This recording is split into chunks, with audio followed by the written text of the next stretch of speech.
अगर मैं आपसे पूछूं कि 19 के दशक में मुंबई को कौन चला रहा था, तो बहुत सारे लोगों का एक कॉमन जवाब मिलेगा, दाऊद इब्राहिम।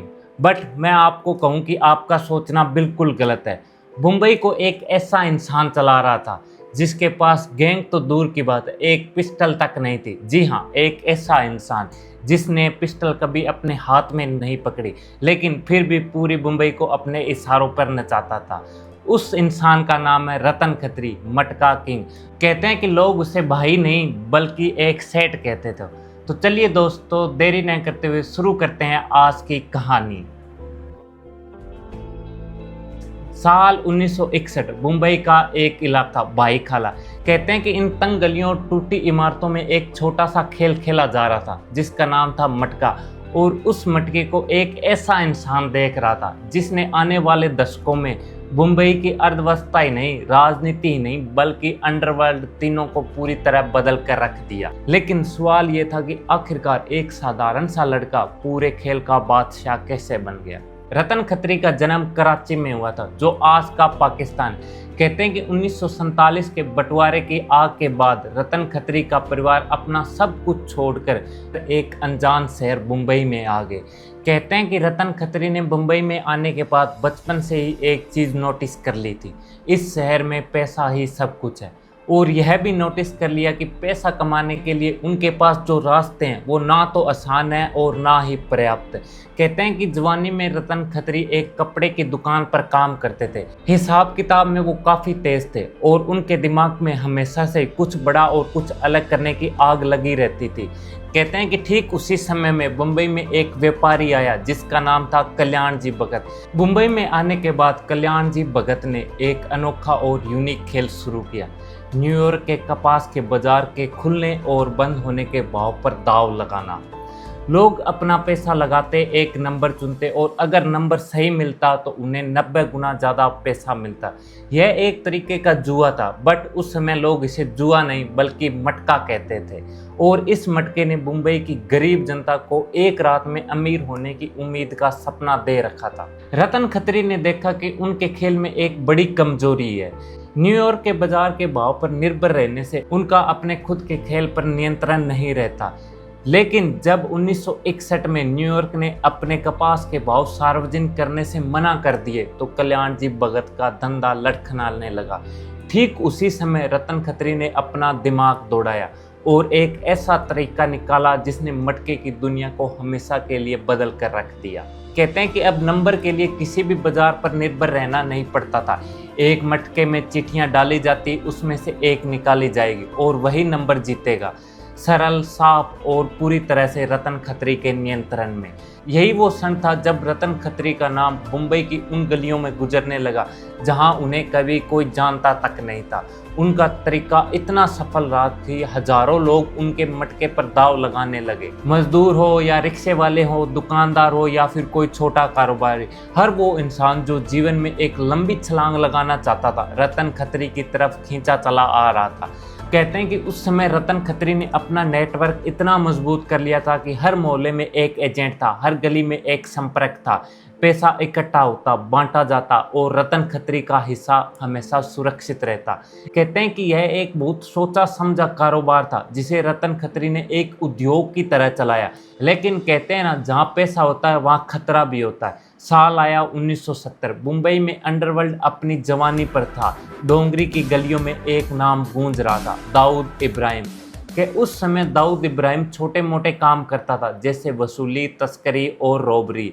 लेकिन दाऊद की आंखें भी रतन खत्री की तरह हमेशा बड़ा सोचती थी। और मुंबई की उन दिनों की सबसे बड़ी तस्वीर थी रतन खत्री का मटका साम्राज्य।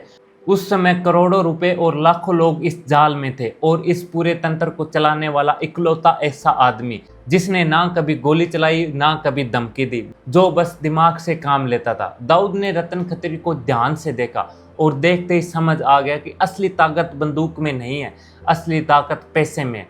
शुरुआत में कहते हैं कि दाऊद ने सुरक्षा देने के बदले रतन खत्री के कारोबार में कुछ हिस्सेदारी मांगी, या एक किस्म से ऐसे कह लीजिए कि हफ्ता मांगा। लेकिन रतन खत्री इस तरह की बातों को चुपचाप मानने वालों में से नहीं था, किसी के आगे झुकने वालों में तो बिल्कुल नहीं था, चाहे सामने कोई भी हो। और यही तनाव कहते हैं कई सालों तक मुंबई की गलियों में दिखता रहा। कोई नहीं जानता कि रतन खत्री और दाऊद इब्राहिम के बीच में असल में क्या हुआ। कुछ कहते हैं कि इन दोनों में समझौता हुआ, एक ऐसा समझौता जो कभी कागजों पर नहीं लिखा गया। कुछ कहते हैं कि रतन खत्री ने दाऊद को अपने साम्राज्य में कहीं भी घुसने तक नहीं दिया। लेकिन एक बात जो हर सूत्र मानते हैं वह यह है कि मुंबई में इतना बड़ा धंधा अंडरवर्ल्ड की बिना जानकारी के चलाना लगभग नामुमकिन था, और रतन खत्री इसे सालों तक नहीं बल्कि दशकों तक चलाते रहे। इसका मतलब साफ है, या तो उनके पास कोई ऐसी ताकत थी जो अंडरवर्ल्ड को रोके रखी थी, और या फिर कोई ऐसा गहरा राज जो इतिहास में अभी तक दफन है। अब हम अपनी मेन स्टोरी पर फिर से वापस आते हैं। साल 1975 मुंबई की राजनीतिक में हलचल काफ़ी तेज थी।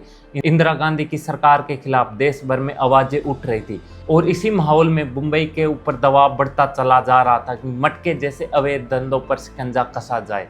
और ठीक उसी समय मुंबई में एक ऐसे इंस्पेक्टर थे, विश्वास राणे। कहते हैं कि विश्वास राणे ने रतन खत्री के बद्ध के साम्राज्य को करीबी से देखा था। उन्होंने रतन खत्री के ठिकानों पर छापे मारे, एजेंट पकड़े, कुछ को जेल में भेजा, लेकिन रतन खत्री अब भी हर बार बच निकलता था। इसकी वजह थी वो धागे जो उन्होंने मुंबई के राजनीतिक गलियारों में बुन रखे थे। नेता, अफसर, दलाल किसी न किसी तरह रतन खत्री के नेटवर्क से जुड़े हुए थे। कहते हैं कि जब पैसा इतना बड़ा हो जाए तो वह सिस्टम के अंदर घुसने लगता है। और फिर आया वह दौर जिसने रतन खत्री की कहानी को एक नया मोड़ दिया। अब इंस्पेक्टर विश्वास राणे और उनके जैसे कई अफसरों ने एक बड़ा अभियान चलाया। रतन खत्री के सैकड़ों एजेंट पकड़े गए, दफ्तर सील हुए, पैसे जब्त किए गए, अखबारों में खबरें चलाई गई, नेताओं ने बयान दिए, और ऐसा लगा कि मटके साम्राज्य का अब अंत आ गया।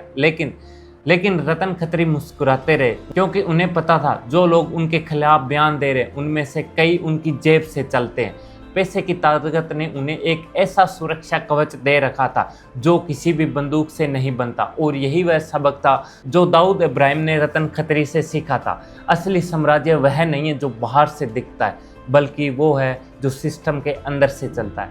अब आया साल 1975, जब इंदिरा गांधी ने पूरे देश पर आपातकाल ठोक दिया। प्रेस बंद, विरोध बंद, आवाजें बंद। लेकिन मटका बंद नहीं हुआ, बल्कि आपातकाल के दौरान जब आम आदमी की जिंदगी और भी ज़्यादा मुश्किल हो गई थी, तो मटके पर दाव लगाने वालों की तादाद और बढ़ने लगी। रतन खत्री का कारोबार आपातकाल में भी चलता रहा, या यूं कह लीजिए फलता फूलता रहा। और इस दौरान उन्होंने अपना नेटवर्क और मजबूत कर लिया। और जब आपातकाल खत्म हुई और नई सरकार आई, तो रतन खत्री पहले से भी और ज़्यादा ताकतवर हो चुका था। अब वह एक कारोबार नहीं बल्कि एक संस्था बन चुका था। उनके दफ्तर में हर हफ्ते करोड़ों रुपए गुजरते। उनके एजेंट मुंबई के हर कोने कोने में थे। माही, धारवी, कुर्ला, बांद्रा या फिर अंधेरी, कोई इलाका नहीं था जहां रतन खत्री की पहुंच ना हो। उनके ग्राहकों में मजदूर भी थे, फिल्म मालिक भी थे, टैक्सी ड्राइवर भी थे और फिल्म निर्माता भी थे। और इस पूरे तंत्र का केंद्र था रतन खत्री।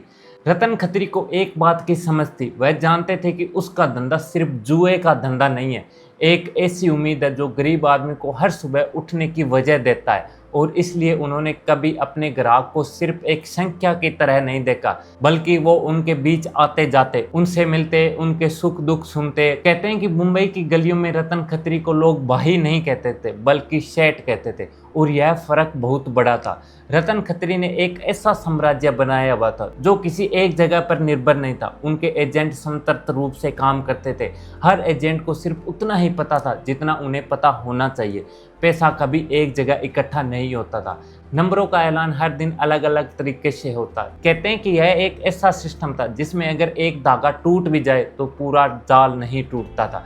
पुलिस छापे मारती, एजेंट पकड़े जाते, लेकिन रतन नहीं। फिर आया साल 1985 आते आते रतन खत्री का नाम मुंबई में नहीं बल्कि पूरे भारत में जाना जाने लगा। मटके का असर मुंबई से लेकर पुणे, नागपुर, अहमदाबाद, सूरत तक फैल चुका था। कहते हैं कि उस दौरान में हर हफ्ते करीबन 100 करोड़ से ज़्यादा मटके के धंधे में घूमते थे। और यही वह रकम थी जो किसी भी सरकार के बजट को शर्मिंदा कर दे। और इस एक रकम का एक बहुत बड़ा हिस्सा रतन खत्री की जेब में जाता था। लेकिन कहते हैं कि मुंबई में उनकी छवि एक ऐसे इंसान की थी जो गलत रास्ते से भी सही काम करता था। रतन खत्री ने इस पैसे को सिर्फ अपने लिए नहीं रखा, उन्होंने इसे समझदारी से इस्तेमाल किया, लोगों की मददें की, हॉस्पिटल बनवाए, गरीब बच्चों की पढ़ाई का खर्च उठाया। तो ऐसे में कोई भी सरकार उसे आसानी से छू तक नहीं सकती थी। रतन खत्री इस बात को बखूबी जानते थे। उनके खिलाफ जब भी कोई बड़ी कार्रवाई होने वाली होती, मुंबई की गलियां एक इशारा करती कि अगर इस आदमी को छुआ भी गया तो बहुत कुछ उलट सकता है। नेता हो, पुलिस हो, दाऊद हो, हर कोई समझता था, लेकिन हर साम्राज्य का एक आखिरी पन्ना जरूर होता है। फिर साल आया 1995 में। महाराष्ट्र में नई सरकार आई मनोहर जोशी की। मनोहर जोशी के नेतृत्व में शिवसेना और भाजपा की सरकार ने सत्ता संभाली और उनके एजेंडे में एक काम सबसे ऊपर था, मटके को हमेशा हमेशा के लिए बंद करना। नई सरकार यह दिखाना चाहती थी कि मुंबई में अब पुराने नियम नहीं चलेंगे और इस संदेश की सबसे बड़ी कीमत चुकानी पड़ी रतन खत्री को। महाराष्ट्र लॉटरी अधिनियम के तहत मटके को पूरी तरह से अवैध घोषित कर दिया गया। वो साम्राज्य जो 3 दशकों से अजय था आखिरकार टूट रहा था। रतन खत्री उस वक्त 60 साल के ऊपर के थे, उनके एजेंट बिखर रहे थे, पुलिस का शिकंजा कसा जा रहा था और जो नेता कभी उनकी छाया में पले थे अब वो उनसे दूरी बना रहे थे। राजनीति का यही दस्तूर है। रतन खत्री ने इस बदलाव को देखा, समझा और शायद उन्हें उस पल एहसास हुआ कि जो खेल उन्होंने शुरू किया था वह खेल कभी स्थायी हो ही नहीं सकता। फिर आया साल 1997 में। मुंबई की एक अदालत में रतन खत्री पहली बार एक आरोपी की तरह खड़े थे। रतन खत्री पर जुआ अधिनियम के तहत मुकदमा चला। उनके वकीलों ने दलीलें दी, गवाहियां हुई, तारीखें पड़ती रही और रतन खत्री को दोषी पाया गया। उन्हें सजा मिली, लेकिन वह सजा उस साम्राज्य के मुकाबले बहुत छोटी थी जो उन्होंने बनाया था। जेल से बाहर आने के बाद रतन खत्री एक बदले हुए मुंबई में खड़े थे। वो मुंबई जिसे वह जानते थे वह अब बिल्कुल पूरी तरह बदल चुकी थी। वो मुंबई जहां कभी मटके की चिट्ठियां उड़ती थी, अब वह मटके की दुनिया भी पूरी तरह से बदल चुकी थी। जो धंधा रतन खत्री ने खड़ा किया था अब वह उनके बिना भी चल रहा था। लेकिन फिर आया साल 2020। मई का महीना। मुंबई अब एक महामारी की चपेट में था और इसी महामारी के दौरान एक खबर आई जिसने पुरानी मुंबई को याद करने वाले हर इंसान को एक पल के लिए रोक दिया। रतन खत्री नहीं रहे। 88 साल की उम्र में मटका किंग ने इस दुनिया को अलविदा कह दिया। हर गली में एक ही कहानी थी। इतिहास रतन खत्री को कैसे याद करेगा? और यह सवाल आसान नहीं था। कानून की किताब में यह एक अपराधी थे, समाज की किताब में वह एक घटना थी और मुंबई की गलियों की किताब में जो कभी लिखी ही नहीं गई थी। जब कोई पूछता है क्या एक रात में सब कुछ पलट सकता है, क्या इस शहर में, इस देश में, इस जिंदगी में एक गरीब आदमी के लिए भी कोई रास्ता है? रतन खत्री का जवाब था हाँ, चाहे वह रास्ता कानून की किताब में हो या फिर ना हो।